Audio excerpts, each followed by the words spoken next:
let's go ahead and begin. I am recording this, so this will be shared after the presentation.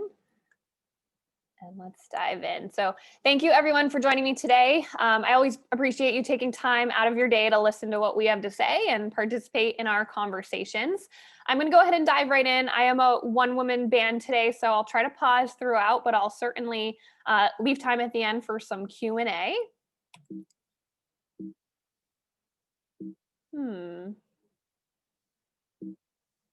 My slides don't want to move. There we go. All right, so who am I? I'm Jackie Wogan. It's my role here at Platform to make sure that you all have the tools and resources you need to get the most value out of Platform. You'll also see me in some of the programs in our demonstration videos, and then most importantly, I'm Kona's mom. So if you've completed Mastering Mobility, you have likely seen a little French Bulldog napping in the background, and she resides with me. But lately, I've been getting a lot of questions on the topic of cleaning up your Platform account. So how to wipe it clean for a new semester. We've also released quite a few new programs, so I thought I would take the opportunity to review some of our new program options, show you how to remove, add students, reorganize your groups, and just start fresh for a new semester. So first things first. Sorry, my slides are lagged. First things first, your subscription includes a certain amount of student accounts, and these spots are fluid, meaning if you were to remove a student from Platform, that spot then becomes available for another student to register. So if you're not sure how many spots your school's account has access to, feel free to reach out to me after the webinar and I can provide you with that info. If you do decide that you need to remove some students, to free up some spots, please be aware that once you remove a student from Platform, you do lose access to their data. So that includes their log histories, testing data, program completion, etc. So I typically only recommend deleting students if you know that they will not be participating in any other PE class or sports team that utilizes Platform, because if they do use Platform in the future, it's nice for them to be able to bring their log history and progress data with them. So please be aware that you share the roster with other staff members in your school. So while you may no longer be working with a certain student next semester or next year, this doesn't mean that they aren't utilizing Platform with another teacher or coach. So just be mindful of that when managing your roster. So I'm going to be jumping back and forth quite a bit in this presentation. So I'm going to pop into Platform now to show you how to manage your roster. So we're going to move into the site and we're going to navigate over to our users tab. So let's start by removing some students to free up some space. So here you have your delete button. You'll simply want to select the students or athletes that you're planning to delete and click delete. And you will get a chance to confirm that you are deleting the students that you in fact want to remove. So the nice thing about this users page is that you have these filters up at the top that you can use. So this can hopefully save you some time. For example, if you have an entire class group that no longer needs access to Platform, you can delete them all in one swoop. Or let's say you've got graduating seniors lingering in the Platform account, and you want to remove all those students. So I'm actually going to show you how you could do that. This may be more relevant to the end of the school year, but I'm sure we have some longtime users on here with some older students lingering in the Platform account. So to do this, I'm actually going to navigate over to the groups page, and I'm going to create a group for the purpose of removing the students in it. So I'm going to click add group, and I might call this group seniors or graduating seniors. And I'm actually going to make it private. I don't want my kids to see this group. I am creating this group solely for the purpose of deleting everyone in it. So next step, when I go to add students, if I click on show filter here, I actually have access to these filters down here, including this grad year filter. So if I click on this and select 2021, this is going to pull up all of the students that have indicated that 2021 is their grad year. So I can go ahead and click select all, add them all to this group here, go ahead and create that group. And now that I have that group in place, I can move back to my users page, where I can pull up that group to sort for seniors only. I can select them all, and I can delete them all in one swoop. So hopefully creating groups for the purpose of removing students can be a time saver to some of you. Couple other tips for cleaning up your roster. So unactivated students. You may have some students showing as unactivated because they never actually created their account. So your options are to either remove those students or resend them another invite. So that's where I'm going to use this status filter, and I'm going to pull up any students that are still unactivated. So it's basically a vacant account here. I can then go ahead and click on this unactivated student, and I can evaluate whether I want to remove my unactivated students or resend them another invite. So those are your options there. And then another trick is to use the status column. So I'm going to show all my students again. These column headers here, some folks don't know that if you click on these, it actually sorts your students. So if I were to click on name, it's going to sort them alphabetically from A to Z. One more time, from Z to A. And same with status. So if I click on status, I'm going to get the most recent visit to the least recent visit. And if I click on it once more, the least recent visit, student with the least recent visit is going to show up at the top. So here I might scroll through and say, oh, Tracy and some other students, they haven't logged in since July. They were only using platform in the summer. I might check them off and go ahead and remove them. Important note here, if you have students that are using RackView to log their workouts, it won't actually register a visit in this status column. So I've had one account ran into an issue where they deleted a bunch of students they didn't think were using platform when in fact they were, through RackView. So just something to be aware of. And then my last disclaimer when removing students, if it may be a good idea to reference their groups here. So if you are no longer working with Michelle this semester, but you see that she's in the softball group, perhaps they are working with another teacher or coach in platform, and you may not want to remove them. So just one more reminder that this is a shared roster among all the staff members that use platform at your school. So that's how to kind of clean up your roster. Next, I'll talk about or review how to then add the new students. So if you've got new kids needing access to platform, how to get them in here. So by clicking add students here, this displays my options. The first two options, importing or entering students manually, these require an email activation. So if your kids are bad at checking email goes to spam, you think this will get messy, I usually recommend using the join code. That is a workaround where you don't have to have them activate their account from an email. So if you forget what your join code is, you can come here anytime, click the join code option, and it will display here.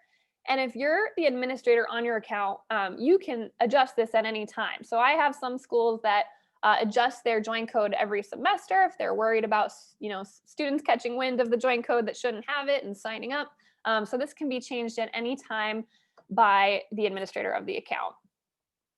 Another resource I wanted to highlight. So if you're newer to platform, you may have already seen this. If you're a longtime user, you may not have used this to get your kids signed up. So I'm going to now move into the Help Center and show you a resource I put there. So to get there, you all have access to this help button here, and that takes you here. What this is an email template that is meant to help you introduce and share a platform with your students. So we've simply just described what platform is, given you a place to plug in your join code, and then provided video instructions that literally walk your students through registering for platform and how to access and log their workout. So I would recommend just copying and pasting this into either an email or your LMS, however you communicate with your students currently.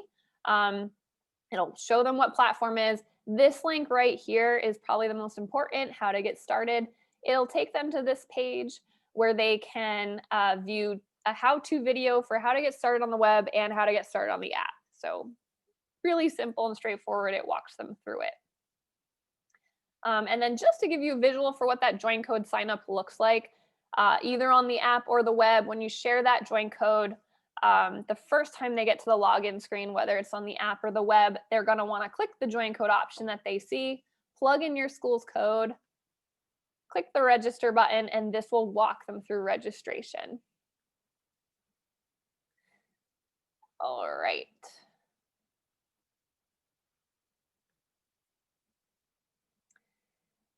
So with this semester change, most likely comes changes in the groups of students or athletes that you are working with. So as you can see, we used groups to help us sort and clean up our roster. So I do recommend cleaning up your users list prior to removing or changing any of your groups. When removing groups, it is important to know that this does not actually delete any students in the group. It simply ungroups them. So if I were to remove my first hour PE here, Michelle here, she'd still have access to her account. She can still log in. She's just no longer a part of my first hour PE group because I've deleted it. The only way to remove students from platform is from the users page using that delete button. So back to groups. When deleting a group, you just click on this three-dot menu icon and delete that group. Again, don't be afraid. Those kids still have their platform accounts. I just ungrouped them. So I would recommend going through and removing any groups that are no longer relevant to you. You also have the option to edit your existing groups. So let's say, for instance, I am still going to be working with this fourth hour PE group of students here. However, my schedule's changed and I now will be seeing them during second hour. I can go ahead, click the three dots, edit my setup, and simply just relabel it to second hour. Or perhaps your classes are remaining the same for the next semester, but it'll be filled up with new students. You can also remove all your students from your existing groups so that your new students can sign up and join those existing groups. So to do that, you always have access to this add/remove members button. I can go ahead and remove all the students in a particular group. It'll move them all to the left side, and I can choose save to make that change and kind of clear out my group. My group will be empty. Once you've adjusted or removed all your old groups, it's time to create new groups. So I'm just going to pop back into my slides.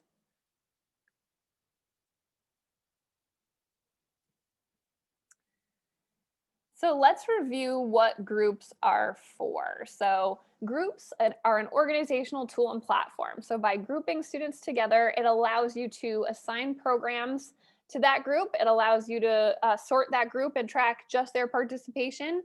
You also can use groups when it comes to creating custom leaderboards. You can create group-specific leaderboards. So just trying to get you to think of different ways you might want to use groups. I always like to point out that students can belong to more than one group, and you can create as many groups as you need to help you organize your students. So here's an example of where you might have students belong to multiple groups. In today's remote and hybrid teaching models, a lot of teachers are catering to their students and athletes' needs based on what they have available to them. So for instance, I may have 30 students in my fourth period PE class, and 10 of them tell me that they have access to a gym or some form of equipment, whereas the rest don't. They want to do body weight workouts. So I might have them all join my fourth hour PE group. That allows me to take attendance for all of them, view their progress for all of them at once. But then I might create these additional groups to sort them further based on what equipment they have available and what programs I want them to be following. So this method is best for teachers who are worried about confusing their kids and just want them to see that one program that they should be following. On the other side of that, if you prefer to give your students choices or options as far as programs go, you just may want to stick to your class groups and simply assign multiple programs to them. And we'll take a look at that when we get into program assignment. But just trying to get you to think of different ways you might use groups. Oftentimes leaderboards, when leaderboards come into play, let's say you do have, the body weight and the equipment groups within your one class. You might have your body weight kids following a program that, has different finishers or fitness challenges than the kids that are on a more advanced equipment based program. And so you might create different leaderboards that only, certain groups should appear on. So another way that you might create those additional groups.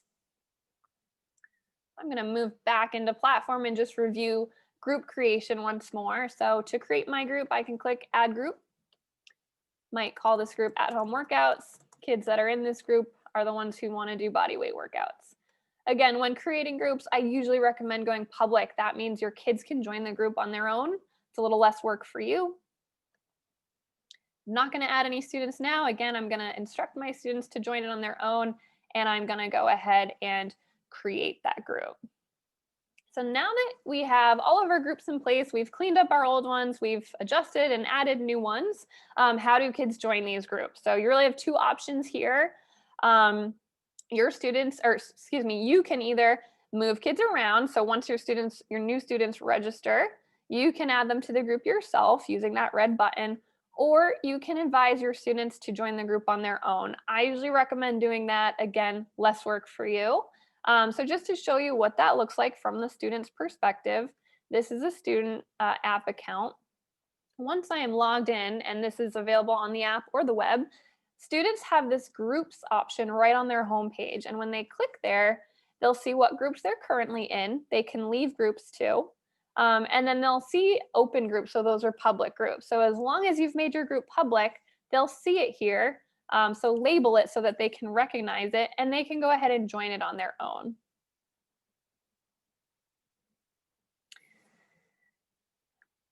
All right, so now that we have all of our groups in place for the new semester or the new year, let's take a look at how to sort of undo everything we've set up for last semester as far as program assignments. So I'm going to start out on the programs page. If you have been using the popular method of assigning programs known as group access, it's always a good idea to skim the programs page and look for any programs that may be set to restricted and or public. So this means that program is assigned to someone, some group of students can see it. So to see who can see it, you're going to want to choose manage on all the programs that you see restricted for and visit your group access tab. Here you'll want to see, okay, my classes are assigned. So I'm going to go ahead and click the mine assign here and make sure I click update to unassign that program to my groups. I would refrain from moving the groups, or excuse me, the programs back to private in the event that other teachers are currently using that program. So I would just stick to restricted and just dictate your groups or just unassign your groups. So back to my programs page here, I'm going to go through all the ones that appear to be assigned and unassign my own groups from them. Next up is a tip I wanted to show you. So if you are overwhelmed by this page, which I understand, we're working on sorting it by level. But in the meantime, you can use these grippers to drag and drop programs. So you can move these around. So if you wanted, just the programs you're using to appear up at the top, you can certainly do that. So I've just done that. Here are all my intro programs that I've been using. They're all at the top. The rest appear down below, and hopefully that provides you with a little more clarity and organization. So I've unassigned all my group access programs. Next up is schedules. So if you were using the other method of program assignment, which is scheduling, then you'll want to glance at this page as well. So we recommend taking a look at the color of your schedules. So any schedule that appears red means it's expired. The dates you set have passed, it's no longer active. So no one can actually see this schedule because it's expired. So I'd recommend deleting those ones. A lot of old accounts, we come in here and there's a ton of red calendars here. So to delete it, just click on the 3-dot menu icon and choose delete calendar. And that will go ahead and delete that. Any yellow program just means it is expiring soon, but it's still active. So it's still in use, and you can tell by the end date here. So for a yellow program, let's say, for instance, I actually want to keep using this second semester. I want the same schedule to take place. I might choose edit calendar. And then from there, there's one more edit button up here that pertains to the dates of this calendar. So if I click that, I can plug in a new start and end date. So whenever my second semester might begin to whenever it might end is what I would want to put in here. So I'm just putting in some arbitrary dates there. I'll click save. And now I've got my new calendar that starts on the week I wanted it to. So I'll go back to my schedules page. And then lastly, if you have any green calendars, that means they're active. So they're currently in use. So you'll just want to evaluate, am I still using this? Another option is maybe, Fitness Anywhere, you still want to use that program, but you're going to use it with a new group now. I can edit this calendar and I can also edit the audience on it. So if I click add group, perhaps I want to add my new at-home workouts group that I created earlier. They will now have access to this calendar. And perhaps I want to delete this old group my colleagues has access to as well. I can do that as well. All right, so now we have a fresh start. Our new groups are in place, our roster is cleaned up. Only the programs, we've unassigned all of our programs from last semester. So I'm going to move back into my presentation.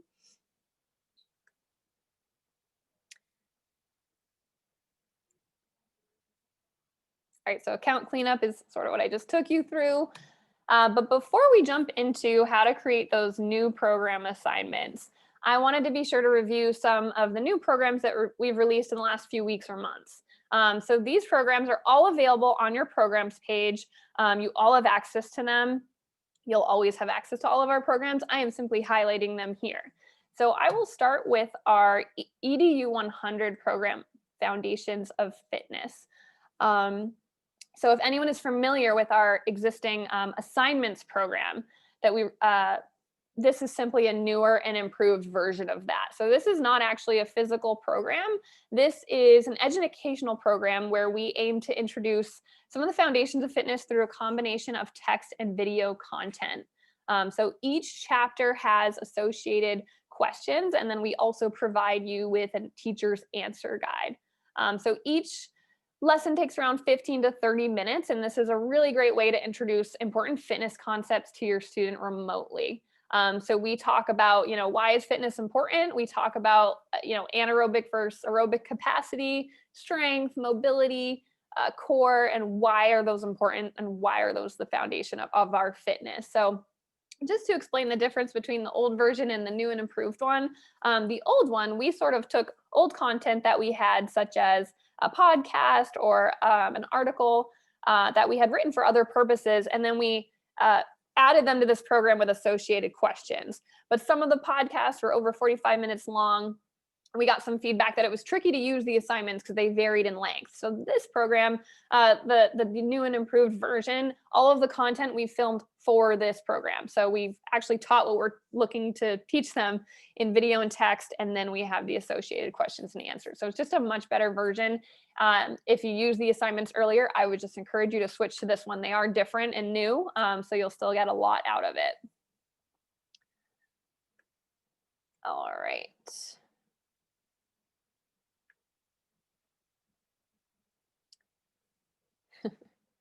Doesn't want to let me move on. This is what happens when you get fancy. Okay. So Intro to Yoga is another one I wanted to highlight. We've had a ton of positive feedback about this program. I'll get fancy and play this one too. Reason being, this is Lulu. She's our yoga instructor. She is awesome. And it is a true Intro to Yoga program. So what I mean by that is Lulu takes the time to teach each of the poses, one pose at a time, and then we slowly introduce the concept of a standard yoga flow. So we really seek to eliminate the intimidation factor that sometimes comes with yoga and the fast pace and kids falling behind. And we really take that educational approach to yoga. We are already in the process of filming part 2, where we will get more into the flow concepts. But if they're new to yoga, this is the perfect place to start. It is a true introduction to yoga. So let's see if I can move on. All right, so if you're totally confused and lost about the abundance of program options, this map seeks to help you out there. So if you're heading into second semester, still not sure which program to use, this map can help with program selection. So we found that most people right now are making their program selections based on what their students have available, as well as the age or experience level of those students. So for example, if I have a class full of beginners that are at home with no equipment, I might, stay in this area. Whereas if I've got some more advanced athletes in my class and some of them have gym memberships or at-home equipment, I might dabble in some of these options down here. So this resource is also available through the Help Center. If you search for this title here, Hybrid Learning Program Map, I'll also send it in a follow-up today after the webinar. All right.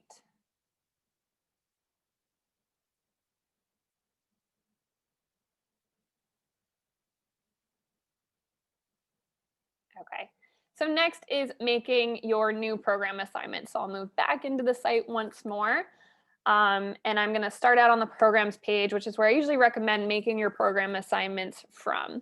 So I've had a lot of conversations about the question of, do I use group access or schedule? So I have been recommending group access to most folks.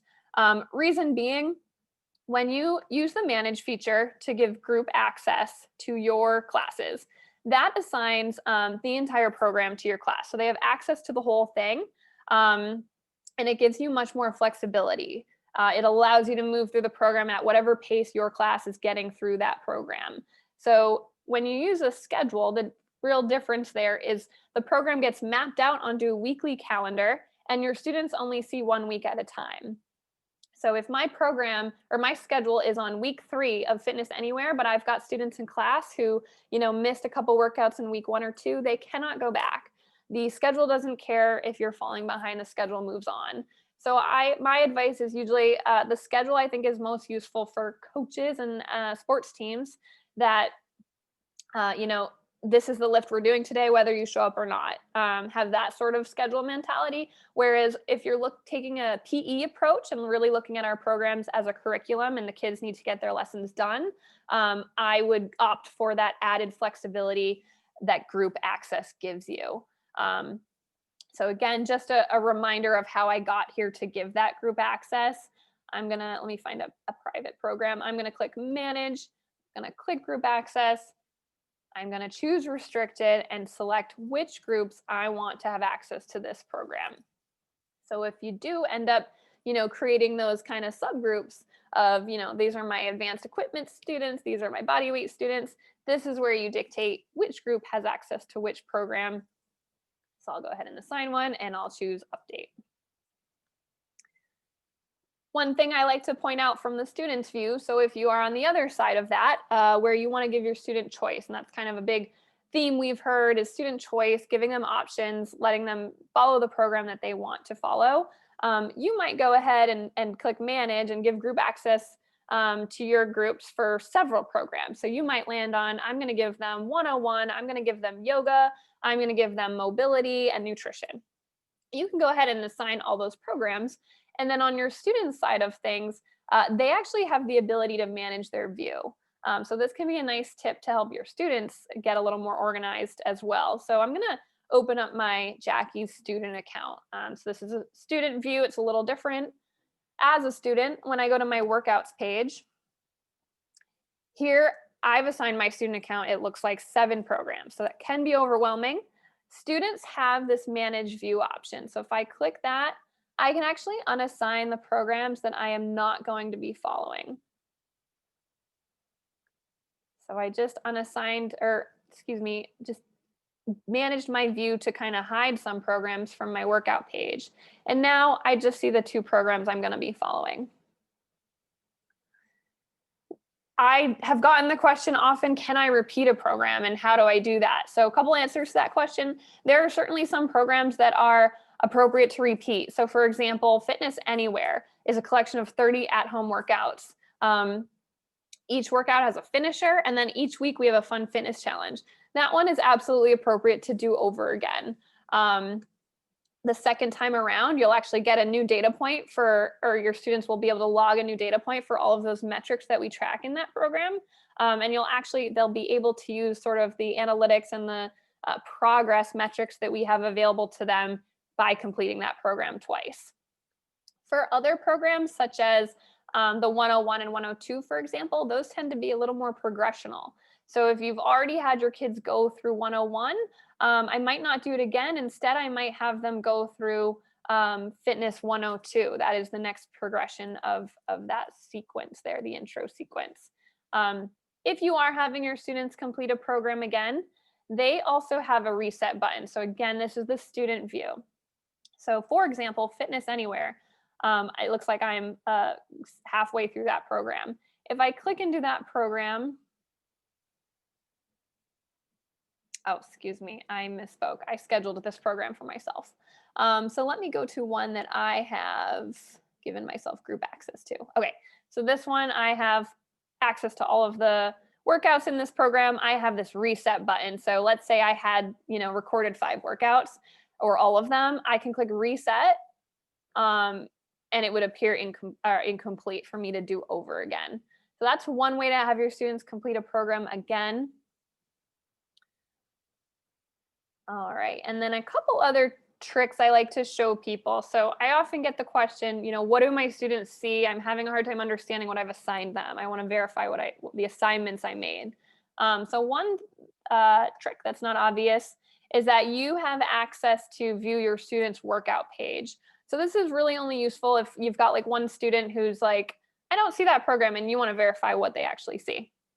I can come here on my users page. I can use my group filter to pull up a certain class. I can search for a student. But let's say I want to verify what Michelle sees. I can click this drop down menu on Michelle's profile, and I can click view workout. And this actually shows me what Michelle sees on her workout page. And I can even see how far along she is in each program. I wouldn't recommend using this for like tracking their progress. There are better ways to do that.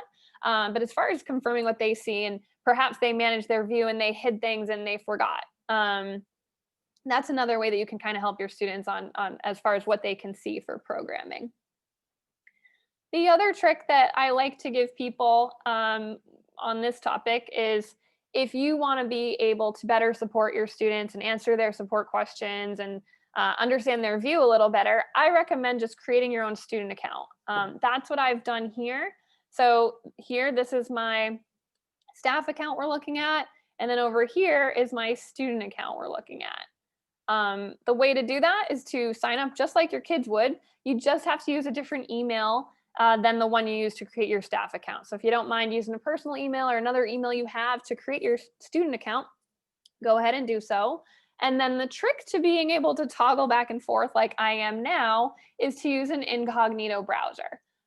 So I find this really helpful if you're on Zoom calls with your classes and they're asking you questions and you want to demonstrate something from the student perspective, but you don't want to log out of your staff account and take that time.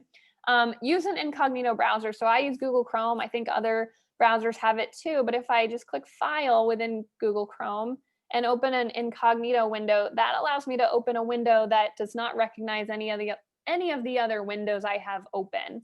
So I'm allowed to log in basically the platform twice. Whereas if you've opened 2 regular browsers, you probably got kicked out. So just a couple tricks for being able to better support your students as far as their questions go. I'm going to pause. I think we have one question. Got it. Good question. So as the instructor, will I see if the student reset their workout? So you won't get a notification that they reset, but you do have access to their log history. So if they, if you know they completed Fitness Anywhere and then you see that they logged workout 1, you'll know that they reset it. But that is a fair question. All right, that is my agenda today. So hopefully what I've shared with you today will give you a little clarity and a little more confidence heading into the second semester or start of a new year, or whatever it may be. I am happy to hang out as long as we need to answer questions. So if anyone has questions about any of that, feel free to use the Q&A function. I'll monitor that. While I'm waiting for questions, I will just give some PSA shout outs about the activity tab. So this is a really new, awesome feature. If you've stumbled upon it, you've probably found that it has made your life a lot easier as far as tracking participation and potentially using platform for grading. So this gives you a nice weekly view of all your students and what they're logging in a nice weekly grid format, which I think is what a lot of folks were looking for. So reason I highlight this is I'm working on creating a lot of more tutorials related to this. and we'll be sharing them with you on the newsfeed as they are created. So be on the lookout for those. I think this is a really great tool that there's a lot to it. So you kind of have to take some time to learn how to use it. Depending on what you're looking to get out of platform is going to determine, how you want to use it.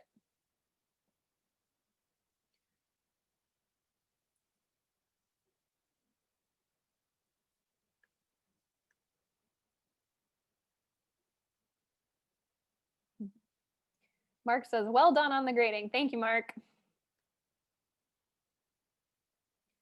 All right, while we're hanging out, or I'm hanging out, I'm going to dive into our new programs from the programs page just to give you guys a feel for. I really like our new programs, especially in a remote setting. I think they're extremely valuable. So I'm going to click preview on EDU 100 and just take a dive into that one. So we sort of broke it into 3 components. Why fitness? So why is it important to us? What are some fitness concepts? So that's where we'll review capacity, strength, stability, mobility, as well as some training terminology. And then we move into the foundational movements. So we've identified those as the squat, the hinge, the lunge, the push, the press, and the pull. So we kind of break those down. Again, not a physical program. This is an educational program. But the nice thing about it is those 6 movements there, 5 movements are kind of the foundation of all of our programs moving forward. So that's why we labeled it 100. It truly is like the foundation before launching into the physical aspect of things.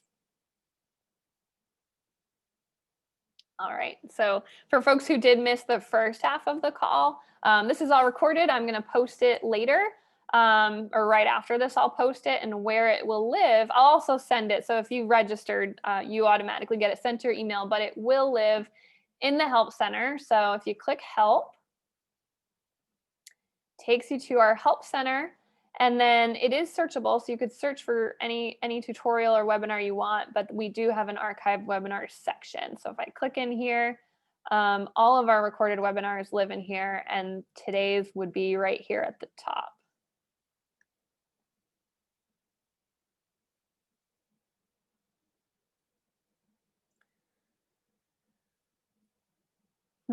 So one question is, if there was a Wi-Fi interruption during a student's workout, would it log a duration of time prior to the interruption or show nothing?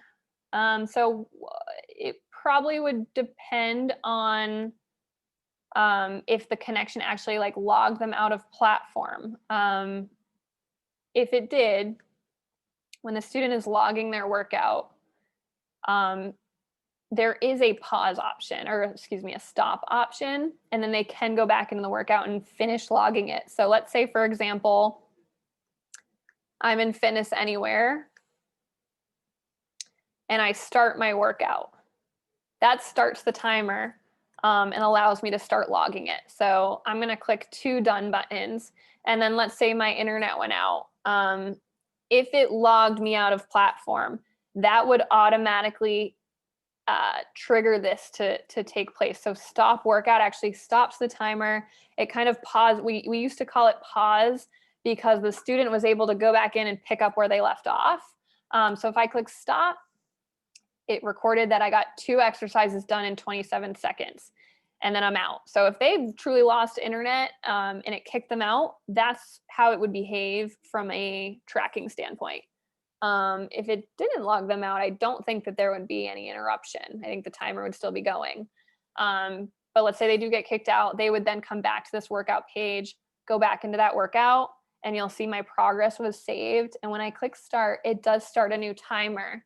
And then I can go on and finish that workout. What it will look like on your end in the activity page is you'll see 2 logged sessions. You'll see that they're both in workout 22. So you'll see, so-and-so student completed 2 exercises in workout 22 and spent X amount of time. And then they completed the rest of the 7 exercises in workout 22 and spent such and such time. So it does register as 2 sessions if they get logged out of platform. Hopefully that answered your question.